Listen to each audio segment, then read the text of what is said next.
말세 그리스도의 좌담 기록.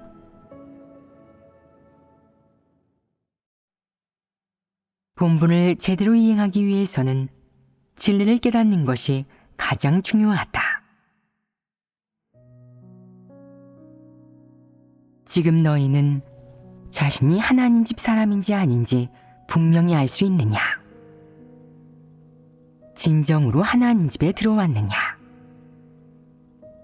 내가 방금 교제한 내용에 근거하여 판단할 수 있겠느냐? 자신이 이미 하나님 집 문으로 들어갔다고 하나님 집의 일원이라고 확신할 수 있겠느냐? 확신할 수 있습니다. 확신할 수 있다면 좋은 일이다. 이는 하나님을 믿으면서 이미 토대가 생겼고 하나님 집에 뿌리를 내렸다는 의미이다. 토대가 없는 사람들은 하나님 집 밖의 사람으로 하나님은 그들을 인정하지 않는다. 만약 내가 하나님을 증거한다고 해도 남들 앞에서 너 스스로가 하나님을 따르는 사람, 전능하신 하나님 교회의 일원이라고 말한다고 해도 하나님이 너를 모른다고 한다면 이는 문제 아니겠느냐? 이것이 사람에게 복이겠느냐 아니면 화겠느냐? 이는 좋은 현상이 아니다. 그러므로 사람이 하나님에게 인정받고 진심으로 하나님을 믿는 사람이라는 말을 듣고 싶다면 반드시 하나님 집 사역에 도움이 되는 일을 해야 하고 선행을 예비하여야 하며 마음을 하나님에게 향해야 하고 하나님을 크게 높여야 한다. 그래야 하나님에게 인정받을 수 있다. 먼저 하나님과 진리를 대하는 잘못된 관점과 태도, 행동, 그리고 자기가 걷고 있는 잘못된 길을 바꿔야 한다. 반드시 그래야 하며 이것이 기초이다. 그 다음은 하나님이 선포한 모든 진리를 받아들이고 하나님이 요구한 대로 자신의 본분을 이행해야 한다. 이러한 것에 도달하면 하나님은 만족할 것이고 내가 하나님을 따르는 사람이라고 인정할 것이다. 그 다음으로는 하나님으로부터 조금씩 진정한 피조물, 합격한 피조물이라는 인정을 받아야 한다. 내가 여전히 하나님 집 밖의 사람이고 하나님이 너를 하나님 집 사람으로 인정하지 않는데 구원받고 싶다고 말한다면 이는 황당무계한 소리 아니겠느냐? 너희는 지금 채찍질과 징계를 체험했고 하나님의 은혜와 축복이 함께하여 하나님을 믿는 토대가 생겼다. 이는 좋은 일이다. 다음 단계는 진리 이해를 기초로 생명 진입을 이루는 것이며 이러한 진리를 자신의 생명으로 삼아 살아내고 본분 이행과 하나님이 부탁한 모든 일에 적용하는 것이다. 그러면 구원받을 희망이 생긴다. 너희 중 대부분이 자질이 떨어진 편은 아니고 평범한 수준은 되니 구원받을 희망이 있다. 다만 인성면에서 결함과 문제가 좀 있다. 혹자는 게으르고 혹자는 허풍치기를 좋아하며 혹자는 거만하고 혹자는 둔하고 무감각하고 강팍하다. 이는 성품 문제이다. 인성과 성품 면에서 문제가 있다면 반드시 체험 과정에서 진리를 구하고 스스로를 돌아보며 책망과 훈계를 받아들여야 한다. 그래야 조금씩 변화할 수 있다.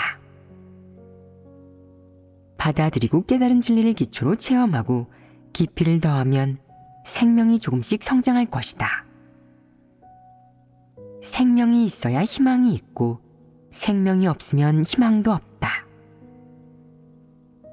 지금 너희는 자신에게 생명이 있는지, 마음속으로 진리를 이해하고 있는지, 체험과 경험이 있는지, 하나님에게 얼마나 어느 정도로 순종하는지 분명히 알아야 한다.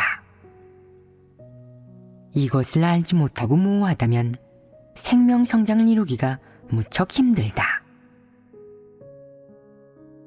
교회에서 큰 힘을 좀 쓰거나 위험한 일을 몇 가지 한 후 공을 세웠다고 생각하는 사람들이 있다. 사실 그가 한 일에 의하면 칭찬해야 마땅하지만 그의 성품과 진리에 대한 태도를 보면 혐오스럽고 역겹다. 그는 진리를 조금도 사랑하지 않고 진리를 싫어하기까지 한다. 이 점은 역겹기 이를 데 없으며 이런 사람은 아무 가치가 없다. 하나님은 사람의 자질이 부족한 것, 얼마간 나쁜 습관이 있는 것, 패괴의 성품이나 하나님을 대적하는 본질이 있는 것을 보고 그 사람에게 반감을 갖거나 그 사람이 다가오지 못하게 하는 것이 아니다. 하나님의 뜻은 그런 것이 아니며 그가 사람을 대하는 태도 역시 그런 것이 아니다. 하나님은 사람의 부족한 자질과 어리석음을 혐오하지 않고 사람에게 패괴의 성품이 있는 것도 혐오하지 않는다. 하나님이 사람에게서 가장 혐오하는 것은 무엇이냐? 사람이 진리를 싫어하는 것이다.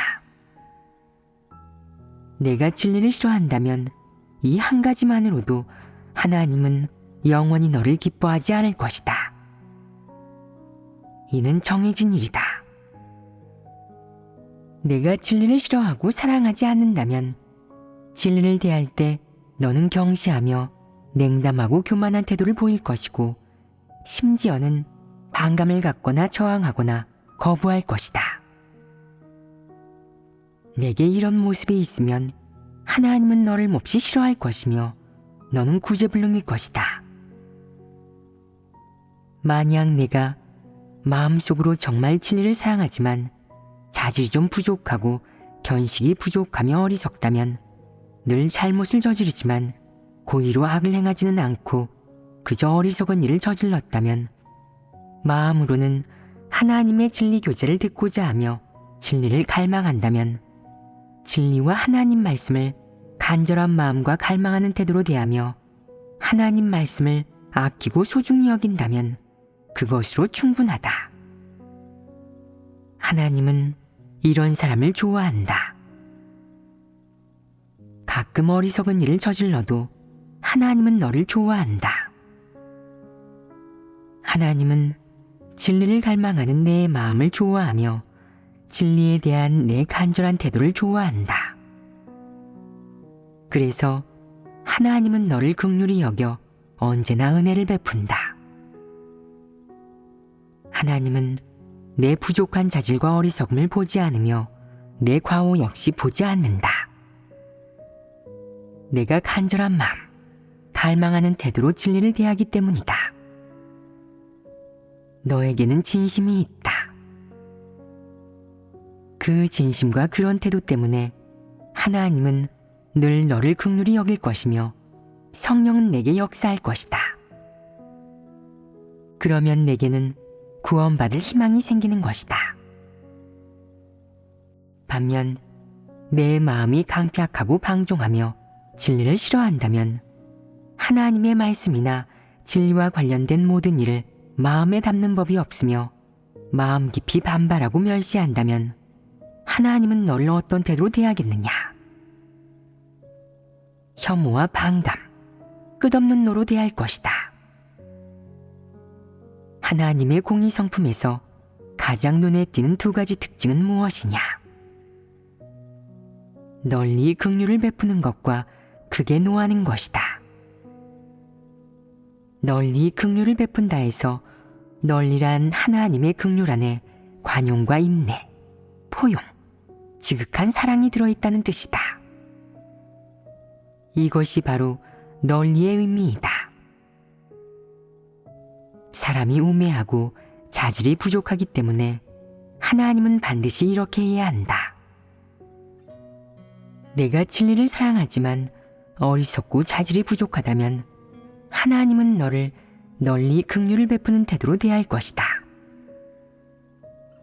긍휼에는 어떤 것이 포함되느냐? 인내와 포용이 포함된다.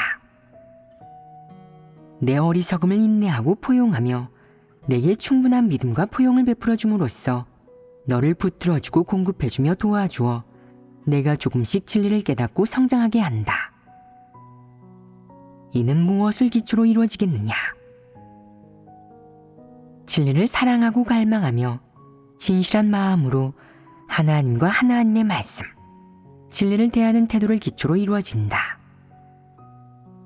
이는 사람이 갖춰야 할 가장 기본적인 모습이다.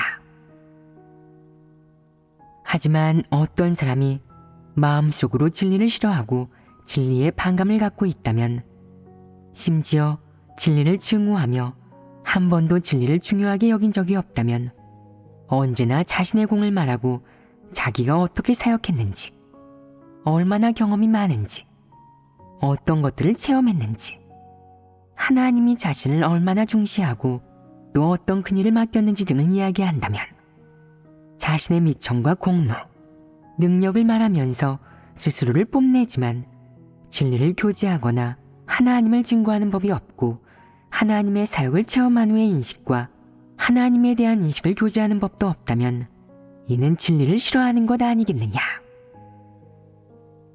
이것이 바로 진리를 싫어하고 진리를 사랑하지 않는 모습이다. 어떤 사람은 그가 진리를 사랑하지도 않으면서 왜 설교를 듣습니까? 라고 묻는데, 설교를 듣는 모든 사람이 다 진리를 사랑하겠느냐?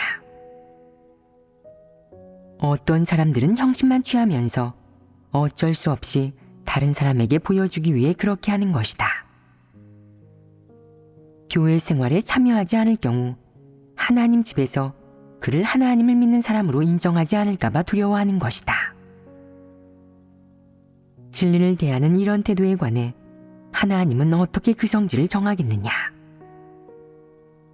하나님은 그 사람이 진리를 사랑하지 않고 싫어한다고 할 것이다. 그의 성품에는 가장 치명적인 것, 교만함이나 간사함보다 더 치명적인 것이 들어있다. 그것은 바로 진리를 싫어하는 것이다. 하나님이 그것을 보았을 때 하나님의 공의 성품에 근거하면 하나님은 그런 사람을 어떻게 대하겠느냐? 하나님은 그런 사람에게 노할 것이다. 하나님은 사람에게 노할 때 때로 그 사람을 질책하거나 징계하고 징벌한다.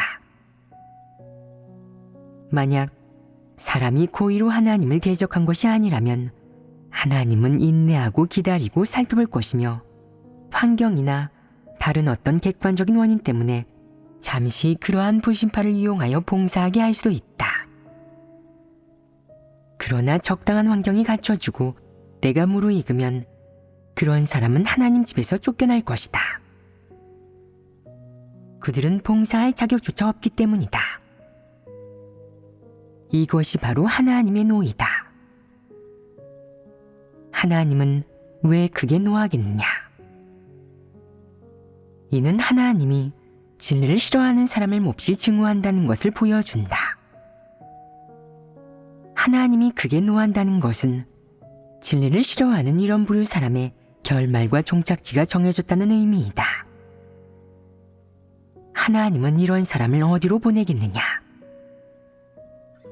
사탄의 진영으로 보낸다. 하나님은 그들을 싫어하고 그런 사람에게 노하기 때문에 그들을 문전박대할 것이며, 그들이 하나님 집의 문에 들어서지 못하게 할 것이고, 그들에게 구원받을 기회를 주지도 않을 것이다. 이는 하나님이 노하는 한 가지 모습이다. 이 밖에 하나님은 그들을 사탄, 더러운 귀신, 악령, 불신파와 동일시하며 때가 되면 그들을 도태시킬 것이다. 이것이 하나의 처리 방식 아니겠느냐? 이것이 바로 하나님의 노이다. 도태된 후 그들을 기다리고 있는 것은 무엇이겠느냐? 그들이 하나님의 은혜와 축복, 구원을 또 누릴 수 있겠느냐?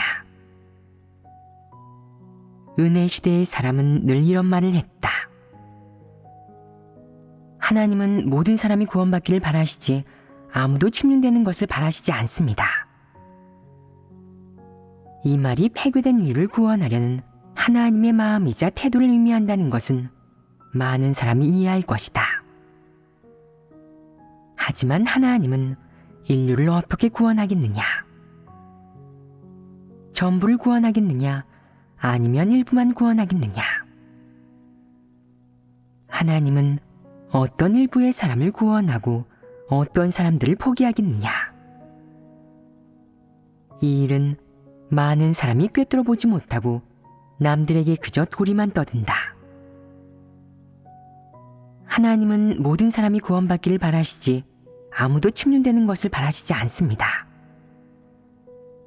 이런 말을 하는 사람은 너무 많지만 그들은 하나님의 뜻을 전혀 깨닫지 못하고 있다.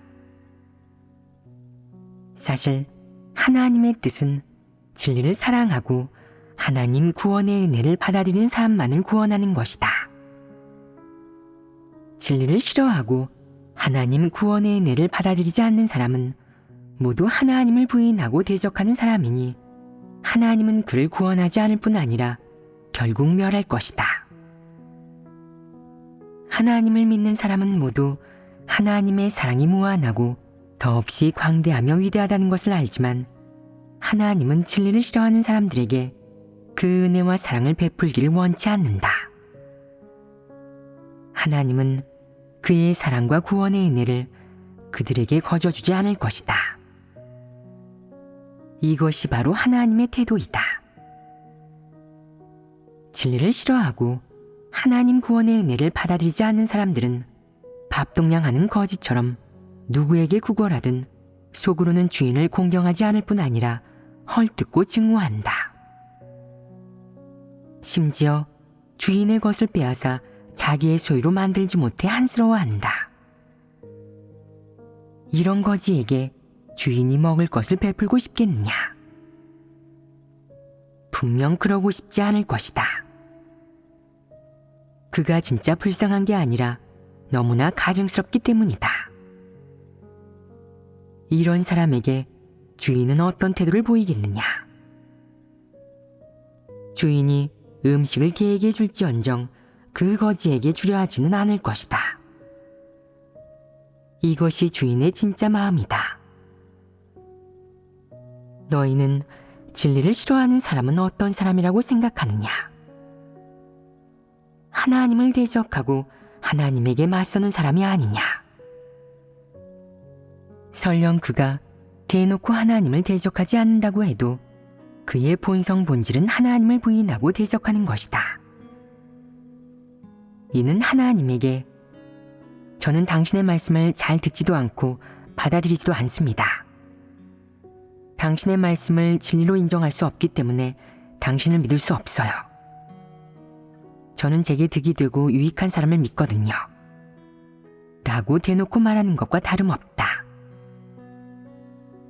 이방인의 태도가 이렇지 않더냐? 진리를 대하는 내 태도가 이렇다면 이는 대놓고 하나님을 적대하는 것이 아니겠느냐?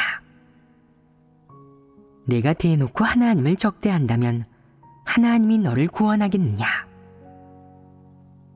그럴 수 없다. 이것이 바로 하나님을 부인하고 대적하는 모든 사람에게 하나님이 노하는 이유다. 진리를 싫어하는 이런 부류 사람의 본질은 하나님을 적대하는 본질이다. 하나님은 이런 본질을 가진 자들을 사람으로 여기지 않는다.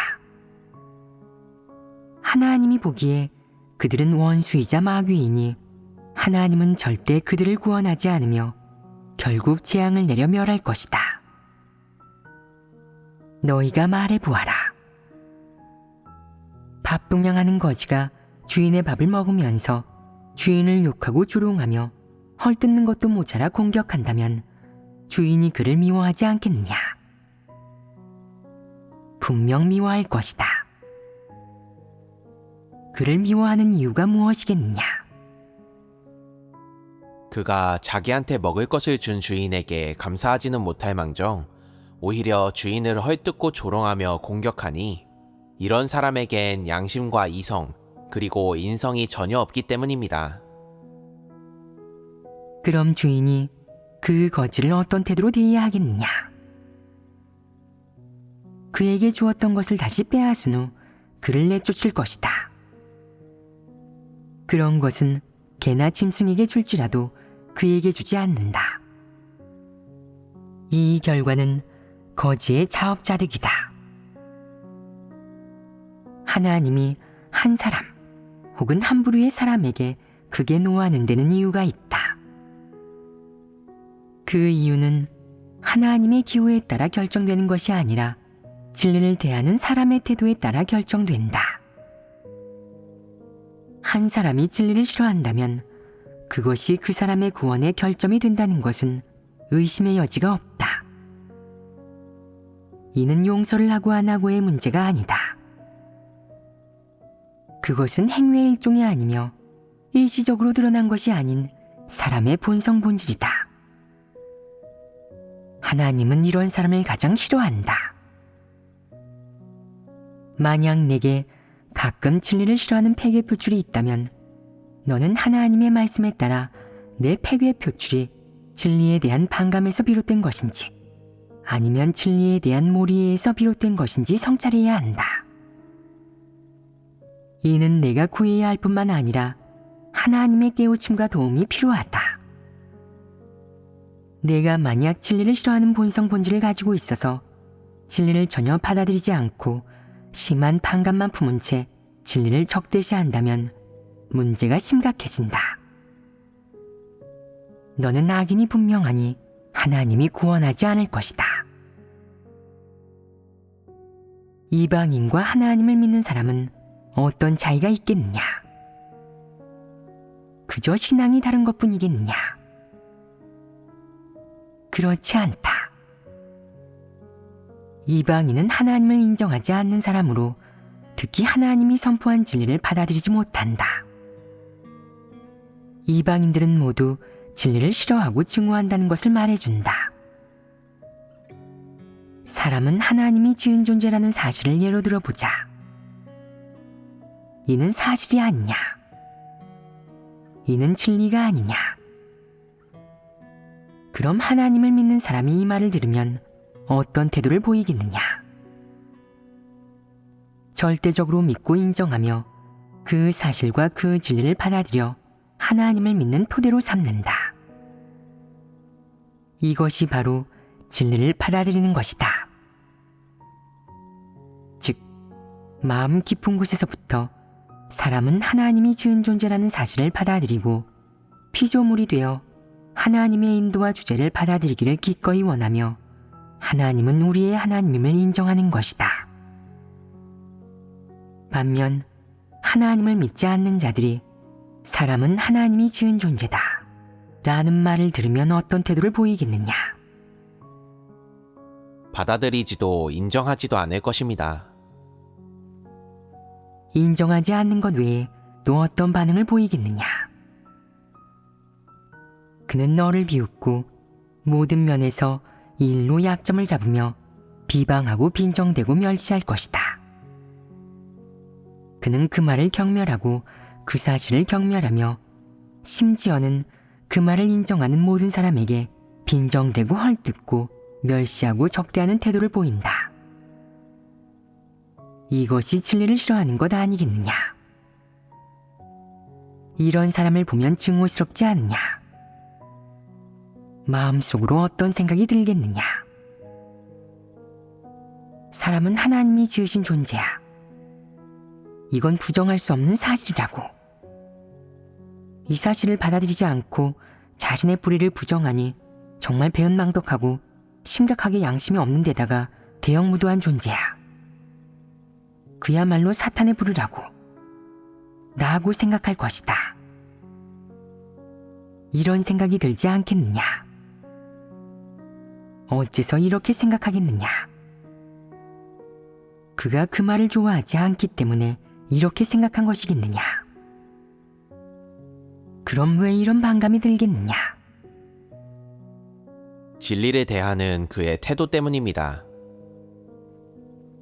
만약 그가 이 말을 한마디 평범한 말이나 이론 혹은 신앙으로 생각해 존중했다면 너도 그렇게까지 분노하진 않았을 것이다.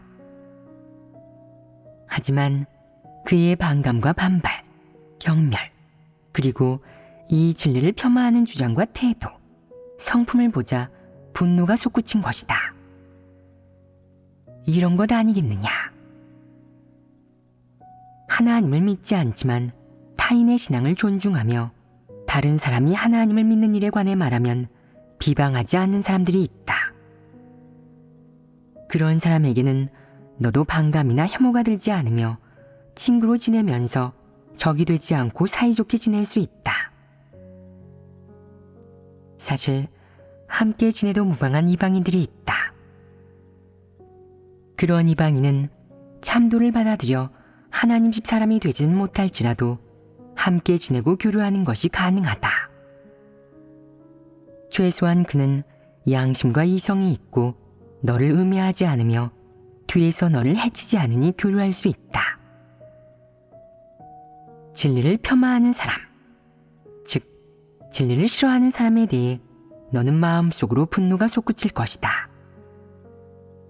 그러니 그와 친구가 될 수 있겠느냐? 그럴 수 없습니다. 친구가 될 수 없는 것 외에도 너는 그에 대해 어떤 생각이 들겠느냐? 만약 내게 그를 어떻게 대할지 선택하라고 한다면 어떻게 하겠느냐? 너는 이렇게 말할 것이다. 사람은 하나님이 지으신 존재입니다. 이는 사실이자 진리죠. 이 얼마나 위대하고 신성한 일입니까? 그런데 당신은 이 일을 받아들이기는커녕 폄하하고 있으니 정말 양심이 없군요. 만약 하나님이 제게 권력을 주신다면 저는 당신을 저주하고 멸하여 한 줌의 죄로 만들어 버릴 것입니다. 이런 심정 아니겠느냐? 이는 정의감이다. 하지만 보통은 이성이 있기에 상대가 마귀임을 간파하면 얽히지 말고 멀리하며 그가 말을 걸어도 대충 응대하면 된다. 이것이 지혜이다.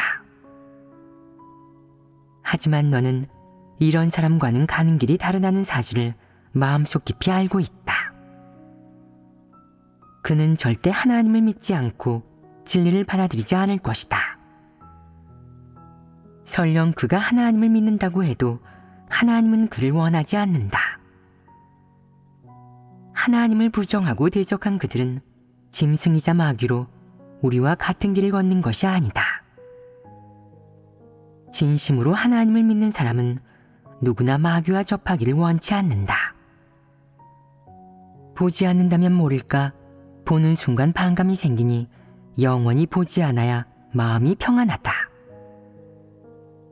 늘 이방의 마귀들에게 하나님 집 일에 관해 이야기하는 사람들이 있는데 이런 자는 발이 밖으로 굽는 가장 어리석은 사람, 못난 인간이다.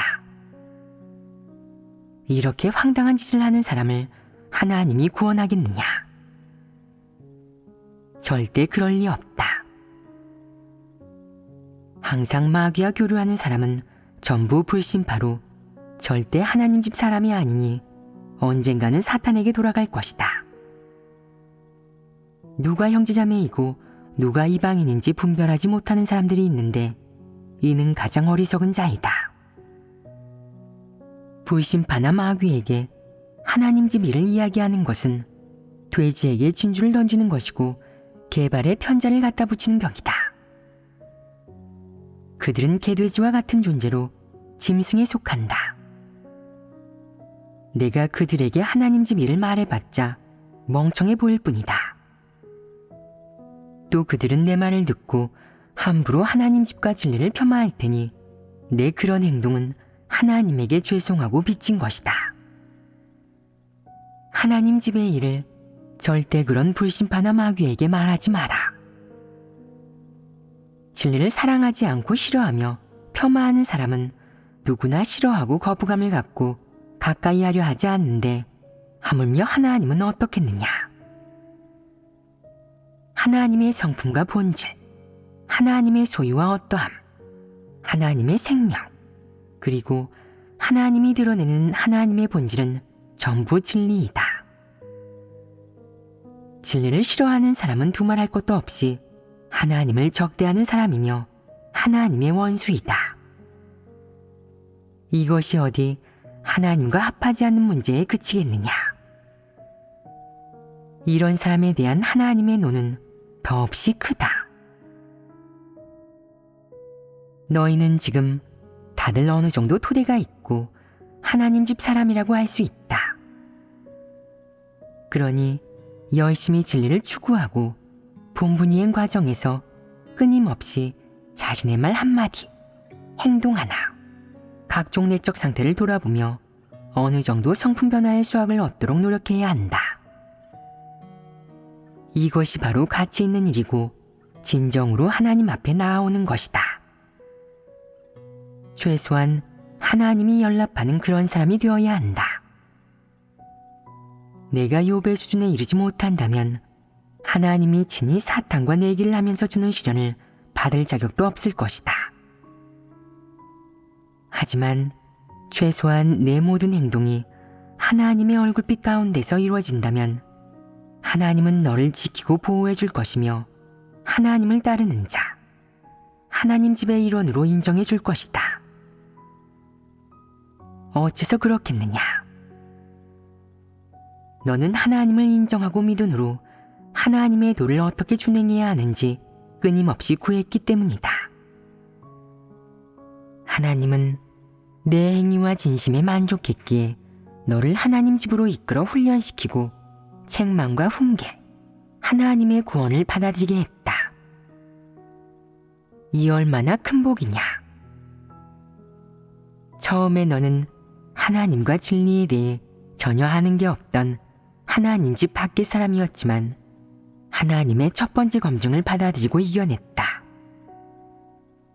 그 후 하나님은 친히 너를 하나님 집으로 이끌고 하나님 앞으로 인도했으며 부탁을 맡기고 내가 이행해야 할 본분을 안배했다. 그리하여 너는 하나님의 경륜 가운데서 얼마간 사람의 본분을 이행하게 됐다. 보잘것없는 사역일지라도 하나님의 보살핌과 보호를 얻은 것이고 하나님으로부터 약속을 받은 것이니 그 복은 더없이 크다. 내세의 면류관과 상을 받는 것은 물론 이번 생에도 그런 것을 누릴 수 있을 것이다.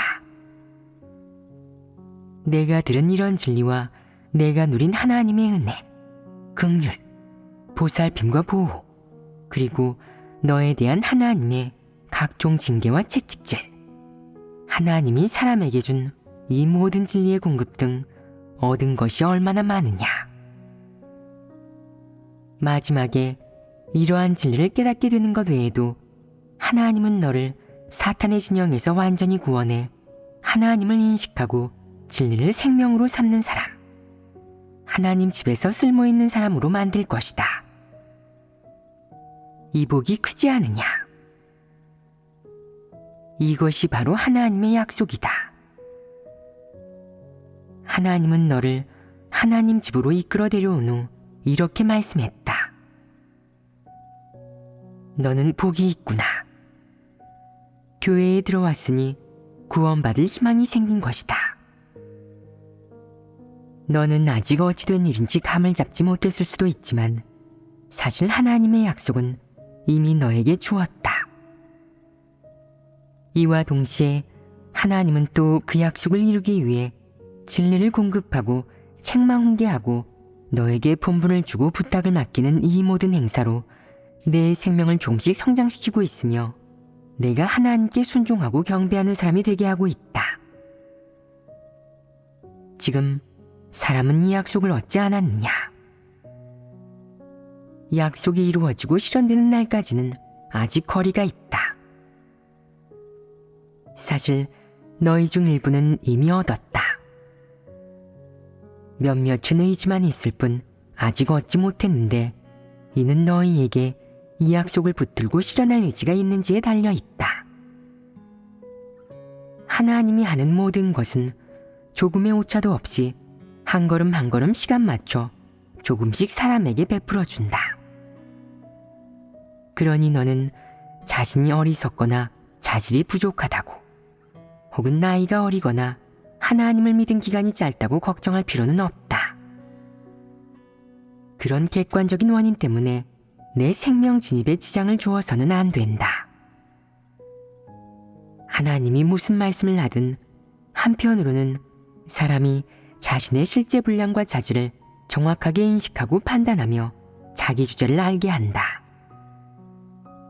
또 한편으로는 사람이 긍정적인 측면에서 진리를 더 깊이 있게 인식하게 함으로써 진리 실제에 진입하고 본분을 제대로 이행하여 하나님의 마음을 만족케 하도록 한다. 바로 이런 목적이 있는 것이다. 이런 것을 이루는 것은 사실 무척 간단해서 진리를 사랑하는 마음만 있으면 어려울 게 없다. 사람의 가장 큰 어려움은 무엇이겠느냐? 바로 진리를 싫어하는 것이다. 내가 진리를 전혀 사랑하지 않는다면 이 어려움은 무엇보다 크다. 이는 본성과 관련된 문제이다. 진실로 회개하지 않는다면 아마 문제가 심각해질 것이다. 진리를 싫어하고 언제나 진리를 폄하하고 멸시한다면 이런 본성을 가진 너는 변화하기가 쉽지 않다. 설령 변화한다고 할지라도 하나님의 태도가 바뀌었는지를 보아야 한다. 만약 내가 행한 일이 하나님의 태도를 바꿔놓는다면 구원받을 희망이 있겠지만 하나님의 태도가 바뀔 정도는 아니고 하나님이 마음속 깊이 너라는 사람의 본질을 계속 싫어한다면 너는 구원받을 희망이 없다. 그러니 너희는 스스로를 성찰해야 한다. 만약 진리를 싫어하고 진리에 반발하는 내적 상태가 있다면 무척 위험할 것이다. 수시로 이런 내적 상태가 생기고 또 수시로 이런 내적 상태에 빠진다면 혹은 내가 아예 이런 사람이라면 문제는 더더욱 심각해진다. 진리를 싫어하는 내적 상태가 어쩌다 한 번씩 나타난다면 이는 분량이 작은 것일 수도 있고 또 한편으로는 사람의 폐괴 성품 자체에 그런 본질이 있어 이런 내적 상태가 생기는 걸 피하기 어려운 것일 수도 있다. 하지만 내적 상태가 본질을 대표하지는 않는다. 가끔은 한때의 기분 때문에 내적 상태가 생겨 진리를 싫어할 수도 있지만 이는 일시적인 것이지 진리를 싫어하는 성품 본질이 야기한 것은 아니다. 일시적인 내적 상태는 바로잡을 수 있다. 어떻게 바로잡아야겠느냐? 얼른 하나님 앞으로 나아와 그 측면의 진리를 구함으로써 진리를 인정하고 진리와 하나님에게 순종하게 되면 그 내적 상태는 해결된다. 하지만 해결하지 못한 채 계속되게 내버려두면 위험해진다. 예를 들어 어떤 이는 이렇게 말한다. 어쨌든 저는 자질이 부족해서 진리를 깨닫지 못하니 추구하지 않겠습니다. 하나님께 순종할 필요도 없겠죠. 하나님은 왜 저한테 이런 자질을 주신 걸까요? 하나님은 공의롭지 않으십니다. 너는 하나님의 공의를 부정했으니 이는 진리를 싫어하는 것 아니겠느냐?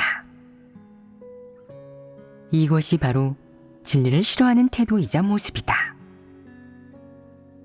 이런 모습이 나타난 데는 배경이 있으니 이런 내적 상태가 생겨난 배경과 근원을 해결해야 한다.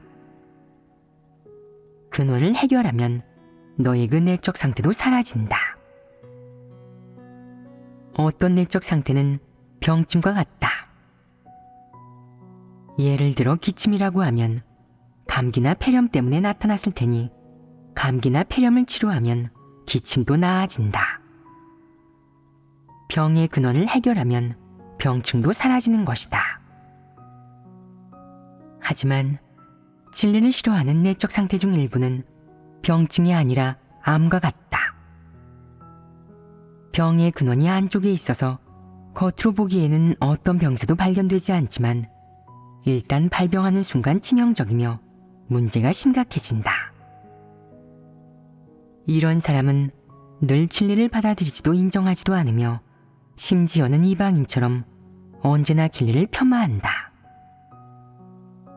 입으로는 말하지 않는다고 할지라도 마음속으로는 끊임없이 폄하하고 거부하고 반박한다.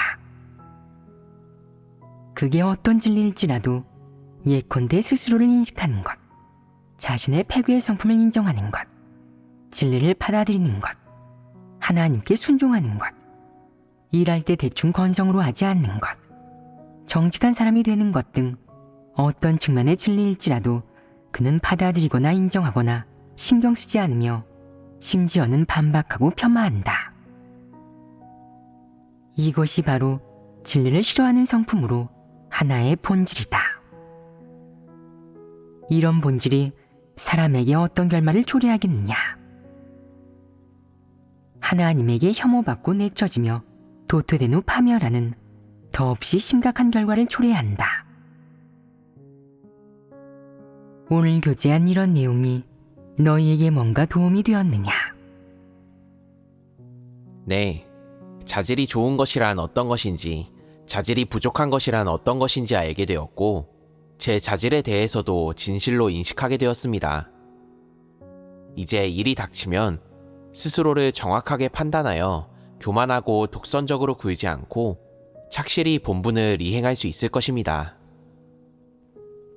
어떤 측면의 진리를 교제하든 너희의 생명 진입에 도움이 된다.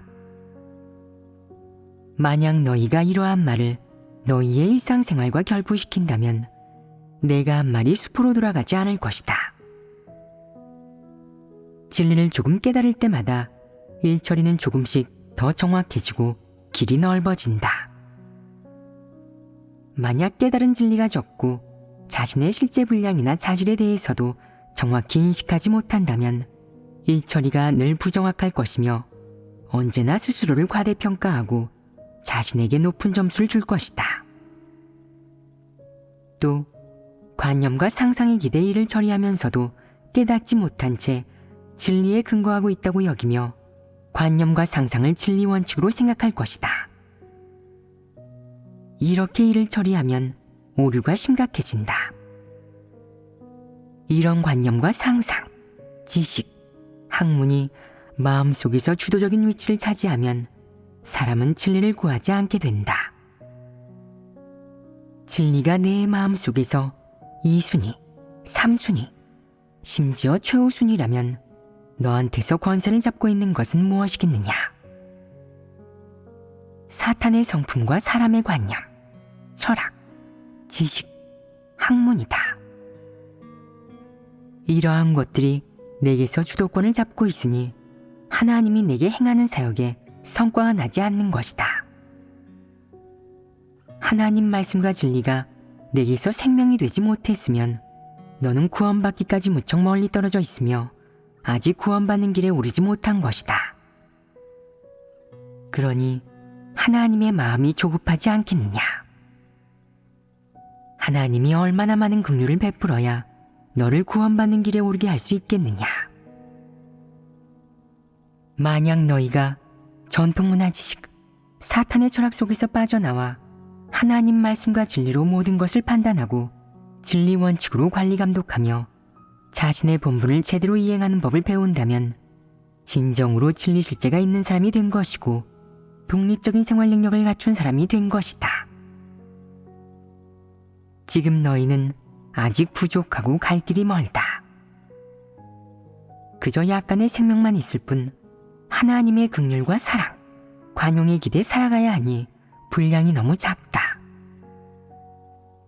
만약 너에게 한 가지 사역을 맡긴다면 독립적으로 완수할 수 있겠느냐?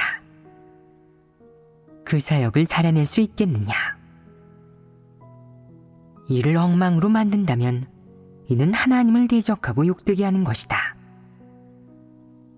만약 내가 일을 반만 하고 어디론가 놀러 간다면 이는 성격이 침착하지 않은 것 아니겠느냐? 이는 불성실하게 일을 처리하는 것이고 본연의 업무에 힘쓰지 않는 것이다. 이런 자는 누군가가 지켜보고 관리해야 본분을 좀 이행한다. 어떤 이는 30에서 40대가 되어서도 이런 작태를 보이는데 그럼 끝이다. 그는 평생 어떤 일도 해내지 못할 것이다. 만약 내가 20대고 하나님을 믿은 지 2년에서 3년밖에 되지 않았다면 그래도 정상 참작의 여지가 있다. 이런 사람은 분량이 작은 사람이다. 성격이 침착하지 않고 미덥지 못하며 늘 하나님이 지켜주고 보호하고 일깨우고 인도해야 하는 사람. 언제나 하나님의 이런 은혜를 누리기만 하면서 은혜에 기대 살아가고 하나라도 부족하면 안 되는 사람은 분량이 너무 작은 것이다. 너희가 지금 바로 이런 상태에 있다. 너희에게 한마디라도 덜하면 때때로 착오가 생기고 일이 엉망이 된다. 한마디 덜하면 엉망이 되니 도무지 마음을 놓을 수가 없다. 겉으로 보기에는 너희 모두 성인 같지만 사실 영적 생명은 성장하지 않았다. 비록 본분 이행에 의지와 진심을 좀 보이고 진실한 믿음도 얼마간 있다고는 하나 깨달은 진리가 너무 적고 본분을 이행할 때는 전적으로 하나님의 은혜와 축복, 인도, 지시에 기대 나아가며 이 중 하나라도 없으면 안 된다. 그러니 하나님의 공의 성품이 너희에게 어떤 부분만 드러났겠느냐? 널리 긍휼을 베푸는 부분이다. 물론 이는 하나님의 사역 원칙이다. 지금 너희는 왜 하나님의 시련과 연단을 누리지 못하겠느냐? 그런 분량을 갖추지 못했기 때문이다. 너희의 분량은 너무나 보잘것없고 너희가 깨달은 진리는 너무나 적어서 그 무엇도 꿰뚫어 보지 못하며 일이 닥치면 멍해진 채 어찌할 바를 모른다. 너희는 늘 걱정만 끼치고 어떤 본분을 이행하든 하나하나 가르쳐줘야 해서 마음을 졸이게 한다. 너희에게는 한마디라도 한 번이라도 말을 덜해서는 안 된다. 일반적인 일도 두세 번 말해줘야 하는데 시간이 지나면 또 잊어버려서 몇 번 더 말해줘야 한다. 이는 어떤 사람이겠느냐? 이는 생각이 없는 멍청이로 힘쓰는 것조차 합격할 수 없다. 이런 사람이 진리를 깨달을 수 있겠느냐? 결코 쉽지 않다. 자질이 너무 떨어져서 진리에 이르지 못하기 때문이다. 어떤 사람은 분량이 작지만 어떤 일이든 한두 번, 두세 번 체험하면 배워서 할 줄 안다. 진리를 교제했을 때 이해하고 깨닫고 파악한다면 자질이 있는 사람이다. 자질은 있지만 분량이 작은 것은 큰 문제가 되지 않는다. 이는 단순히 체험의 깊이나 진리에 대한 이해도와 직접적인 관련이 있을 뿐이다. 체험이 많아지고 깨닫는 진리가 깊어지면 분량은 자연히 자랄 것이다.